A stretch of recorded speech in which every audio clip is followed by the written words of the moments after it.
ஓம் சாந்தி 26/3/2026 காலை முரளி பாப்தாதா மதுபன். இன்னைக்கு சத்குரு பாபா சொல்கிறாங்க, இனிமையான குழந்தைகளே, வருமானம் ஈட்ட வேண்டும் என்பதில் உங்களுக்கு மிகுந்த ஆர்வம் இருக்க வேண்டும். இந்த படிப்பில்தான் வருமானம் இருக்கின்றது.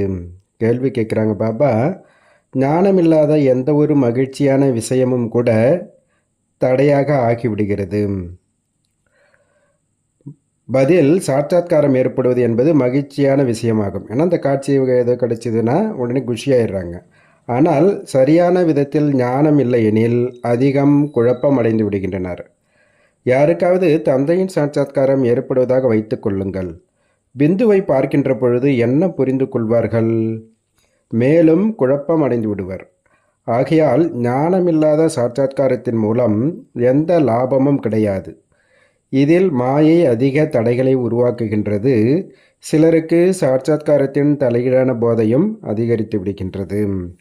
பாட்டு, அதிர்ஷ்டத்தை எழுப்பி வந்திருக்கின்றேன். ஓம் சாந்தி. இனிமேலும் இனிய குழந்தைகள், பாட்டை கேட்டீர்கள். புதியவர்களும் கேட்டீர்கள், பழைய ஆத்மாக்களும் கேட்டீர்கள். இது பாடசாலை என்பதை இளைஞர்களும் உணர்ந்திருக்கின்றீர்கள். பாடசாலையில் ஏதாவது ஒரு அதிர்ஷ்டம் உருவாக்கப்படுகிறது. அங்கு பல வகையான அதிர்ஷ்டங்கள் இருக்கின்றன. சிலர் டாக்டர், சிலர் வக்கீல் ஆவதற்கான அதிர்ஷ்டத்தை உருவாக்குகின்றனர். ஸ்கூலில் படிக்கிறாங்கன்னா அங்கே பாருங்கள், சில பேர் இன்ஜினியர் காலேஜில் ஜாயின் பண்ணுறாங்க, சிலர் டாக்டர் ஆகிறாங்க, இப்படி சிலர் வக்கீல் ஆகிறாங்க. அப்போ அவங்க பலவிதமான அதிர்ஷ்டத்தை ஆவதற்கான வாய்ப்பு அந்த பாடசாலையில் இருக்குது. அதிர்ஷ்டம் என்றால் இலக்கு, லட்சியமாகும். அதிர்ஷ்டமின்றி பாடசாலையில் எப்படி படிக்க வைக்க முடியும்? இங்கு நாமும் அதிர்ஷ்டத்தை உருவாக்கி வந்திருக்கிறோம் என்பதை குழந்தைகளும் அறிவீர்கள். புது உலகிற்காக தங்களது ராஜ்ய பாக்கியம் அடைவதற்கான வந்திருக்கின்றீர்கள்.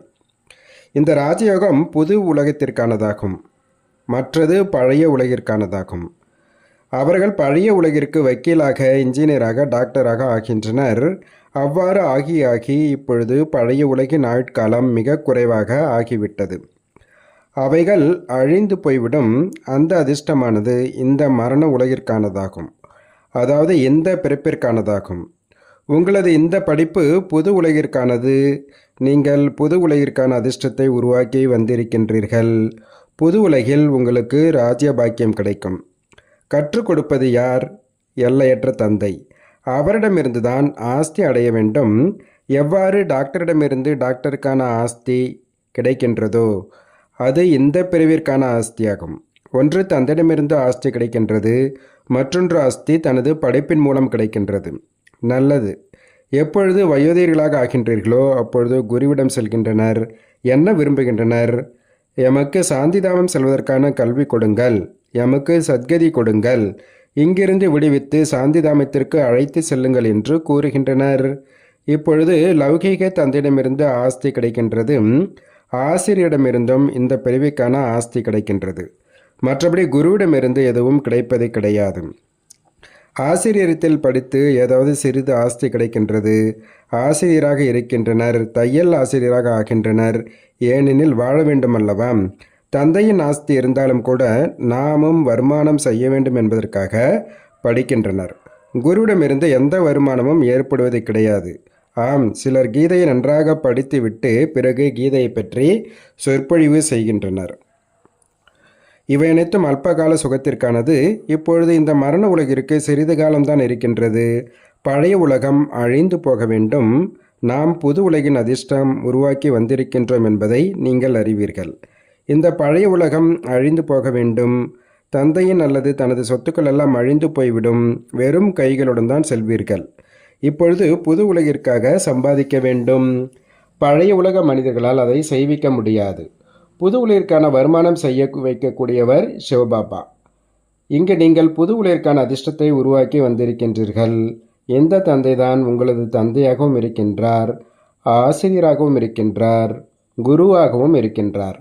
மேலும் அவர் வருவதே சங்கமயுகத்தில் எதிர்கால வருமானம் செய்ய கற்றுக் கொடுக்கின்றார். இப்பொழுது இந்த பழைய உலகிற்கு சிறிது காலம்தான் இருக்கின்றது. இதை உலக மனிதர்கள் அறியவில்லை. புது உலகம் மீண்டும் எப்பொழுது வரும்?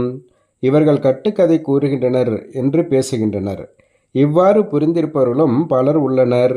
புது உலகம் ஸ்தாபனை ஆகின்றது என்று தந்தை கூறுவார். இது கட்டுக்கதை என்று குழந்தைகள் கூறுவர். புது உலகிற்காக இவர் நமது தந்தையாக, ஆசிரியராக, சத்குருவாக இருக்கின்றார் என்பதை குழந்தைகளாகிய நீங்கள் புரிந்திருக்கின்றீர்கள்.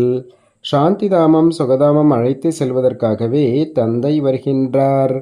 சிலர் அதிர்ஷ்டத்தை உருவாக்கவில்லை எனில் எதுவும் புரிந்து கொள்ளவில்லை என்று பொருள். ஒரே வீட்டில் மனைவி படிப்பார், கணவர் படிக்க மாட்டார். குழந்தைகள் படிப்பர், தாய் தந்தை படிக்க மாட்டார்கள். இவ்வாறு நடந்து கொண்டே இருக்கின்றது. ஆரம்பத்தில் குடும்பமாக வந்தார்கள். ஆனால் மாயையின் புயல்கள் தாக்கும் பொழுது ஆச்சரியத்துடன் கேட்டனர், கூறினர், தந்தையை விட்டு சென்று விட்டனர். ஆச்சரியத்துடன் கேட்பர், தந்தையினுடலாக ஆவர், படிப்பர். இருப்பினும் ஆகா இயற்கையான உண்மையான நாடகம், ஆகா நாடகம், ஆகா மாயை என்று தந்தையும் சுயம் பாடுகின்றார். நாடகத்தின் விஷயம்தான் நடைபெற்றதல்லவா? கணவன் மனைவி ஒருவரை ஒருவர் விவாகரத்து செய்து விடுகின்றனர். குழந்தைகள் தந்தையை விட்டு சென்று விடுகின்றனர். இங்கு அது கிடையாது. இங்கு விவாகரத்து செய்ய முடியாது. குழந்தைகளுக்கு உண்மையான வருமானம் செவிப்பதற்காகவே தந்தை வருகின்றார். தந்தை ஒரு பொழுதும் யாரையும் கீழே தள்ளிவிடுவது கிடையாது. தந்தை பதித்த பாவனராக, கருணை உள்ளம் உடையவராக இருக்கின்றார். தந்தை துக்கத்திலிருந்து விடுவிக்கின்றார் மற்றும் வழிகாட்டியாகி கூடவே அழைத்து செல்லக்கூடியவராகவும் இருக்கின்றார். நான் உங்களை கூடவே அழைத்து செல்வேன் என்று எந்த லௌகீக குருவும் கூற முடியாது. இப்படிப்பட்ட குருவை எங்காவது பார்த்திருக்கின்றீர்களா? எப்பொழுதாவது கேள்விப்பட்டிருக்கின்றீர்களா? உங்களை இவ்வளவு பேர் பின்பற்றக்கூடியவர்களாக இருக்கின்றனர். ஒருவேளை நீங்கள் சரீரத்தை விட்டுவிட்டால் உங்களை பின்பற்றக்கூடியவர்களையும் அழைத்து செல்வீர்களா என்று நீங்கள் குருக்களிடம் கேளுங்கள். பின்பற்றக்கூடியவர்களை நான் அழைத்து செல்வேன் என்று ஒருபொழுதும் யாரும் கூற மாட்டார்கள். இவ்வாறு நடக்கவும் முடியாது. நான் அனைவரையும் நிர்வாண தாமம் அல்லது முக்தி தாமத்திற்கு அழைத்து செல்வேன் என்று யாரும் ஒருபொழுதும் கூற முடியாது. நீங்கள் எங்களை கூடவே அழைத்து செல்வீர்களா என்று கேள்வியும் யாரும் கேட்க முடியாது. பகவானின் மகாவாக்கியம் நான் உங்களை அழைத்து செல்வேன் என்று சாஸ்திரங்களில் இருக்கின்றது. கொசுக்களை போன்று அனைவரும் செல்வார்கள். சத்தியுகத்தில் மக்கள் குறைவாக இருப்பார்கள். கலியுகத்தில் அதிக மக்கள் உள்ளனர். சரீரத்தை விடுத்து ஆத்மாக்கள் கணக்கு வழக்குகளை முடித்து கொண்டு சென்று விடுவார். அவசியம் பாவனை இருக்கின்றது. இவ்வளவு மனிதர்கள் இருக்க முடியாது. இப்பொழுது நாம் வீட்டிற்கு செல்ல வேண்டும். இந்த சரீரத்தை விட வேண்டும் என்பதை குழந்தைகளாகிய நீங்கள் நல்ல முறையில் அறிந்திருக்கின்றீர்கள். நீங்கள் இறந்துவிட்டால் உலகமும் இறந்துவிடும். தன்னை ஆத்மா என்று புரிந்து கொண்டு தந்தையை நினைவு செய்யுங்கள். இந்த பழைய ஆடையை விட வேண்டும். இந்த உலகமும் பழையதாகும். புது வீடு தயாராகி கொண்டிருக்கின்றது எனில் பழைய வீட்டில் அமர்ந்திருந்தாலும் நமக்காக புதியது உருவாகி கொண்டிருக்கின்றது என்று நினைப்பீர்கள். புத்தி புது வீட்டின் பக்கம் சென்றுவிடும். இப்போ புது வீடு கட்டுறாங்கன்னா அந்த சிந்தனை எல்லாம் புது வீட்டை பற்றியே தான் இருக்கும். இங்கு இப்படி உருவாக்க வேண்டும், இதை செய்ய வேண்டும், அந்த தாட்ஸ் தான் ஓடிட்டுருக்கோம். இந்த பழைய வீட்டின் மீது இருக்கும் பற்று முழுமையாக நீங்கி புதிய மீது ஏற்பட்டுவிடும். அது எல்லைக்குட்பட்ட விஷயமாகும். இது எல்லையற்ற உலகின் விஷயமாகும். பழைய உலகின் மீது இருக்கும் பற்றுதலை நீக்க வேண்டும் மற்றும் புது உலகின் மீது செலுத்த வேண்டும். இந்த பழைய உலகம் அழிந்து போய்விடும் என்பதை அறிவீர்கள். புது உலகம்தான் சொர்க்கமாகும். அதில் நாம் ராஜ்ய பதவி அடைகின்றோம். எந்த அளவு யோகாவில் இருப்பீர்களோ, ஞான தாரணை செய்வீர்களோ, மற்றவர்களுக்கு புரிய வைப்பீர்களோ, அந்த அளவு குஷியின் அளவு அதிகரிக்கும். மிகப்பெரிய பரீட்சையாகும். நாம் சொர்க்கத்தின் 21 பிரிவுகளுக்கான ஆஸ்தி அடைந்து கொண்டிருக்கின்றோம். செல்வந்தர்களாக ஆவது நல்லதல்லவா? நீண்ட ஆயுள் அடைவது நல்லது தானே? சிருஷ்டி சக்கரத்தை நினைவு செய்வது எந்த அளவு தனக்கு சமமாக ஆக்குவீர்களோ அந்த அளவு லாபமாகும். ராஜா ஆக வேண்டுமெனில் பிரஜைகளையும் உருவாக்க வேண்டும். கண்காட்சிகளில் பலர் வருகின்றனர். அவர்கள் அனைவரும் பிரஜைகளாக ஆவார்கள். ஏனெனில் இந்த அழிவற்ற ஞானம் விநாசமாகவே ஆகாது. தூய்மையாக ஆகி தூய்மையான உலகிற்கு எஜமானர்களாக ஆக வேண்டும் என்பது புத்தியில் வந்துவிடும். அதிக முயற்சி செய்யும் பொழுது பிரஜைகளில் உயர்ந்த பதவி அடைவீர்கள். இல்லையெனில் குறைந்த பதவி அடைவீர்கள். வரிசை கிரமம் இருக்கிறதல்லவா? ராமராஜ்யம் ஸ்தாபனையாகி கொண்டிருக்கின்றது. ராவண ராஜ்யம் அழிந்துவிடும். சத்தியுகத்தில் தேவதைகள் இருப்பார்கள். பாபா சொல்கிறாங்க, நினைவு யாத்திரையின் மூலம் நீங்கள் சதோ பிரதான உலகிற்கு எஜமானர்களாக ஆவீர்கள் என்று பாபா புரிய வைத்திருக்கின்றார். எஜமானர்களாக ராஜாவும் பிரஜைகளும் இருப்பர். நமது பாரதம் அனைத்தையும் விட மிக உயர்ந்தது என்று பிரஜைகளும் கூறுவர். உண்மையில் பாரதம் மிகவும் உயர்ந்ததாக இருந்தது. இப்பொழுது முற்றிலும் ஏழையாக ஆகிவிட்டது. பழமையான பாரதம் அனைத்தையும் விட செல்வமிக்கதாக இருந்தது. பாரதவாசிகளாகிய நாம் மிக உயர்ந்த தேவி தேவதா குலத்தை சேர்ந்தவர்களாக இருந்தோம் என்பதை நீங்கள் அறிவீர்கள். வேறு யாரையும் தேவதை என்று கூற முடியாது. இப்பொழுது குழந்தைகளாக நீங்கள் இதை படிக்கின்றீர்கள். பிறகு மற்றவர்களுக்கு புரிய வைக்க வேண்டும். மனிதர்களுக்கு புரிய வைக்க வேண்டும் அல்லவா? உங்களிடம் சித்திரங்களும் உள்ளன. இவர்கள் இந்த பதவியை எப்படி அடைந்தனர் என்பதை நீங்கள் நிரூபித்து கூற முடியும். நாள் தேதி சகிதமாக நீங்கள் நிரூபித்து கூற முடியும். இப்பொழுது இவர்கள் மீண்டும் சிவபாபாவிடமிருந்து இந்த பதவியை அடைந்து கொண்டிருக்கின்றனர்.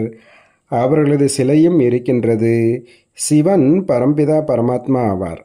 பிரம்மாவின் மூலம் நீங்கள் யோக பலத்தினால் 21 பிறவிகளுக்கான ஆஸ்தி கிடைக்கின்றது என்று தந்தை கூறுகின்றார். சூரிய வம்சி தேவி தேவதைகளாகிய நீங்கள் விஷ்ணுபுரிக்கு எஜமானர்களாக ஆக முடியும். சிவபாபா பிரம்மா என்ற தாதாவின் மூலம் இந்த ஆஸ்தி கொடுத்து கொண்டிருக்கின்றார். முதலில் இவரது ஆத்மா கேட்கின்றது. ஆத்மாதான் தாரணை செய்கின்றது. மூல விஷயமே இதுதான். சிவபாபாவின் சித்திரம் காண்பிக்கின்றீர்கள். இந்த சித்திரம் பரம்பிதா பரமாத்மா சிவனுடையது. பிரம்மா, விஷ்ணு, சங்கர் சூட்சுமோதன தேவதைகள் ஆவார். பிரஜாபிதா பிரம்மா அவசியம் இங்குதான் தேவை. பிரஜாபிதா பிரம்மாவிற்கு பல பிரம்மா குமார் குமாரிகள் இருக்கின்றனர். எதுவரை பிரம்மாவின் குழந்தையாக ஆகவில்லையோ, பிராமணனாக ஆகவில்லையோ, அதுவரை சிவபாபாவிடமிருந்து எப்படி ஆஸ்தி அடைய முடியும்? விகார பிறப்பு ஏற்பட முடியாது. முகவம்சாவழி என்று பாடப்பட்டிருக்கின்றது. நாம் பிரஜாபிதா பிரம்மாவின் வாய்வழி வம்சத்தினர்கள் என்று நீங்கள் கூறுவீர்கள். அவர்கள் உலகாயத குருக்களை பின்பற்றக்கூடியவர்களாக இருப்பர். இங்கு நீங்கள் ஒரே ஒருவரை மட்டுமே தந்தை, ஆசிரியர், சத்குரு என்று கூறுகிறீர்கள். அதுவும் இவர் ஏதாவது பிரம்மா அப்படி சொல்கிறது கிடையாது. நிராகார சிவபாபா தான் அப்படி சொல்கிறோம். அவர் தான் ஞானக்கடலாக இருக்கின்றார். சிருஷ்டியின் முதலிடை கடையின் ஞானம் கொடுக்கின்றார். ஆசிரியராகவும் அந்த நிராகாரமானவர் தான் இருக்கின்றார். அவர் சாகாரத்தின் மூலம் ஞானம் கூறுகின்றார். ஆத்மாதான் பேசுகின்றது. எனது சரீரத்தை தொந்தரவு செய்யாதீர்கள் என்று ஆத்மா கூறுகின்றது. ஆத்மா துக்கமானதாக ஆகின்ற பொழுது அதற்கு புரிய வைக்கப்படுகின்றது. வினாசம் எதிரிலேயே இருக்கின்றது. கடைசியில் அனைவரும் அழைத்து செல்வதற்காகவே பரலௌகிக தந்தை வருகின்றார். மற்ற அனைத்தும் அழிந்து போய்விடும். இதுதான் மரண உலகம் என்று கூறப்படுகின்றது. சொர்க்கம் என்பது இங்கு இந்த பூமியில்தான் ஏற்படுகின்றது. தில்வாலா கோயில் உருவாக்கப்பட்டிருக்கின்றது. கீழே தபஸ்யா செய்து கொண்டிருக்கின்றீர்கள். மேலே சொர்க்கம் இருக்கின்றது. இல்லையெனில் வேறு எங்கு காண்பிப்பது? மேலே தேவதைகளின் சித்திரம் காண்பிக்கப்பட்டிருக்கின்றது.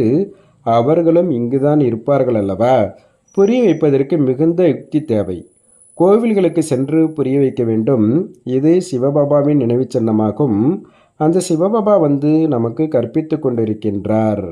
உண்மையில் சிவபாபா பிந்துவாக இருக்கின்றார். ஆனால் பிந்துவிற்கு பூஜை எப்படி செய்ய முடியும்?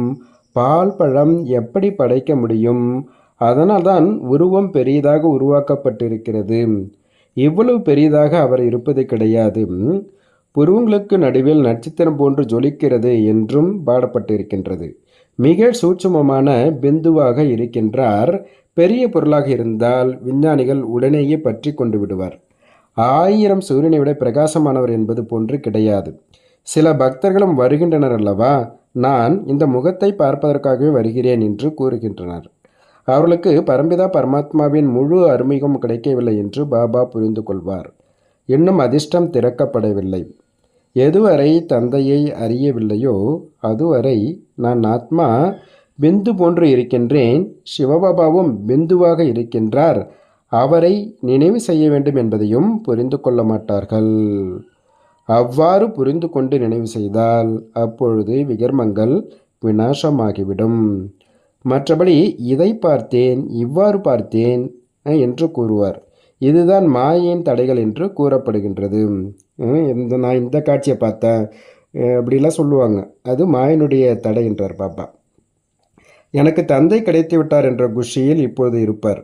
கிருஷ்ணரின் சாட்சாத்காரம் செய்து மிகுந்த குஷியில் நடனம் ஆடுவார். ஆனால் அதன் மூலம் எந்த சத்கதியும் ஏற்படுவது கிடையாது என்று தந்தை கூறுகின்றார். காட்சி கிடைக்கிறதுனால ஒன்றும் சத்கதி ஏற்பது கிடையாது. இந்த சாட்சாத்காரம் வீணாக ஆகிவிடுகின்றது. ஒருவேளை நல்ல முறையில் படிக்கவில்லை எனில் பிரஜையாக சென்று விடுவீர்கள். சாட்சாத்காரத்தின் நன்மையும் கிடைக்க வேண்டுமல்லவா? பக்தி மார்க்கத்தில் அதிக முயற்சி செய்கின்றனர். அப்பொழுதுதான் சாட்சாத்காரம் ஏற்படுகின்றது. இங்கு சிறிது முயற்சி செய்துவிட்டால் சாட்சாத்காரம் கிடைத்து விடுகிறது. ஆனால் எந்த லாபமும் இல்லை. கிருஷ்ணபுரியில் சாதாரண பிரஜையாக ஆவார்கள். சிவபாபா நமக்கு இப்பொழுது இந்த ஞானம் கூறிக்கொண்டிருக்கின்றார் என்பதை நீங்கள் அறிவீர்கள். அவசியம் தூய்மையாக ஆக வேண்டும் என்பது தந்தையின் கட்டளையாகும். ஆனால் சிலரால் தூய்மையாக இருக்க முடிவதில்லை. பதித்தமான சிலர் இங்கு மறைந்து வந்து விடுகின்றனர். அவர்கள் தங்களை நஷ்டப்படுத்திக் கொள்கின்றனர், தன்னை ஏமாற்றிக் கொள்கின்றனர். தந்தையை ஏமாற்றும் விஷயம் கிடையாது. தந்தையை ஏமாற்றி ஏதாவது பணம் பெற வேண்டுமா என்ன? சிவபாபாவின் ஸ்ரீமத் படி நியமப்படி நடக்கவில்லை எனில் என்ன நிலை ஏற்படும்? அதிர்ஷ்டமில்லை என்று புரிந்து கொள்ளப்படும். படிக்கவில்லை, மேலும் மேலும் மற்றவர்களுக்கு துக்கம் கொடுத்து கொண்டே இருப்பரெனில் ஒன்று அதிகப்படியான தண்டனை அடைய வேண்டியிருக்கும், மற்றொன்று பதவி குறைந்துவிடும். நியமத்திற்கு புறமான எந்த காரியமும் செய்யக்கூடாது. உங்களது நடத்தை நன்றாக இல்லை என்று தந்தை புரிய வைப்பார் அல்லவா? வருமானத்திற்கான வழியை தந்தை கூறுகின்றார். செய்வது செய்யாதது அவர்களது அதிர்ஷ்டமாகும். தண்டனைகள் அடைந்து திரும்பி சாந்திதாம வீட்டிற்கு சென்றே ஆக வேண்டும். பதவி குறைந்துவிடும், எதுவும் கிடைக்காமல் போய்விடும். பலர் வரத்தான் செய்கின்றனர். ஆனால் இங்கு வருவது தந்தையிடம் ஆஸ்தி அடைவதற்கான விஷயமாகும். பாபா, நாம் சொர்க்கத்தின் சூரிய வம்சத்தின் ராஜ்ய பதிவு அடைவோம் என்று குழந்தைகள் கூறுகின்றனர். ராஜயோகம் அல்லவா? மாணவர்கள் ஸ்காலர்ஷிப் பெறுவார்கள் அல்லவா? வெற்றி பெறுவர்களுக்கு ஸ்காலர்ஷிப் கிடைக்கும். யாரெல்லாம் ஸ்காலர்ஷிப் அடைகிறார்களோ அவர்களுக்கான மாலை இதுவாகும். எந்த அளவிற்கு எப்படி தேர்ச்சி பெறுகிறார்களோ அந்த அளவு இந்த மாலை உருவாக்கப்பட்டிருக்கின்றது. ஸ்காலர்ஷிப் பெறுபவர்கள் அதிக எண்ணிக்கையாகி ஆயிரக்கணக்கானவர்களாக ஆகிவிடுவர். ராஜ்ய பதவி தான் ஸ்காலர்ஷிப் ஆகும். யார் நல்ல முறையில் படிப்பு படிக்கிறார்களோ அவர்கள் மறைவாக இருக்க முடியாது. பல புதியவர்கள் பழையவர்களை விட முன்னால் செல்வார்கள். எனக்கு இந்த படிப்பு மிகவும் பிடித்திருக்கின்றது. அந்த உலகாயத படிப்பு முடித்த பின்பு இந்த படிப்பிலேயே ஈடுபட்டு விடுவேன். எனது வாழ்க்கையை வைரம் போன்று ஆக்குவேன். நான் உண்மையான வருமானம் செய்து 21 பிரிவுகளுக்கான ஆஸ்தி அடைவேன் என்று உறுதி செய்கின்றேன் என்று கூறும் சில சகோதரிகளும் வருகின்றனர். எவ்வளவு குஷி ஏற்படுகின்றது! இந்த ஆஸ்தியை இப்பொழுது அடையவில்லை எனில் பிறகு எப்பொழுதும் அடைய முடியாது என்பதை அறிந்திருக்கின்றனர். படிப்பில் ஆர்வம் இருக்கும் அல்லவா? சிலருக்கு புரிந்து கொள்ள வேண்டும் என்பதில் சிறிதும் ஆர்வம் இல்லாமல் இருக்கின்றனர். பழையவர்களுக்கும் புதியவர்கள் அளவிற்கு ஆர்வம் கிடையாது. ஆச்சரியம் அல்லவா? நாடகப்படி அதிர்ஷ்டத்தில் இல்லை எனில் பகவானும் என்ன செய்ய முடியும் என்று கூறுவர். இருப்பினும் ஆசிரியர் கற்பிப்பார். தாரணிக்கான முக்கிய சாரம் 1. தனது பலவீனங்களை மறைப்பதும் கூட தன்னை ஏமாற்றிக் கொள்வதாகும். ஆகையால் ஒருபொழுதும் தன்னை ஏமாற்றிக் கொள்ளக்கூடாது. 2வது பாயிண்ட், தனது அதிர்ஷ்டத்தை உயர்வானதாக ஆக்கிக் கொள்வதற்கு எந்த காரியமும் நியமத்திற்கு புறம்பாக செய்யக்கூடாது. படிப்பில் ஆர்வம் இருக்க வேண்டும். தனக்கு சமமாக ஆக்கும் சேவை செய்ய வேண்டும்.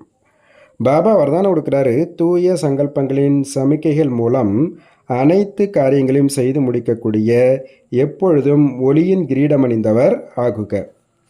எந்த குழந்தைகள் எப்பொழுதும் லேசாக இருக்கின்றார்களோ அவருடைய சங்கல்பமோ அல்லது நேரமோ ஒருபோதும் வீணாகாது. எது நடக்க இருக்கின்றதோ அதுவே அவர்களுக்கு சங்கல்பமாக வரும். பேச்சின் மூலம் விஷயங்களை விளக்குவது போல சங்கல்பத்தின் மூலமே அனைத்து காரியங்களும் நடைபெறும். இத்தகைய முறையை நீங்கள் கடைபிடிக்கும் பொழுது இந்த ஸ்தூல உலகம் சூட்சும உலகமாக மாறும்.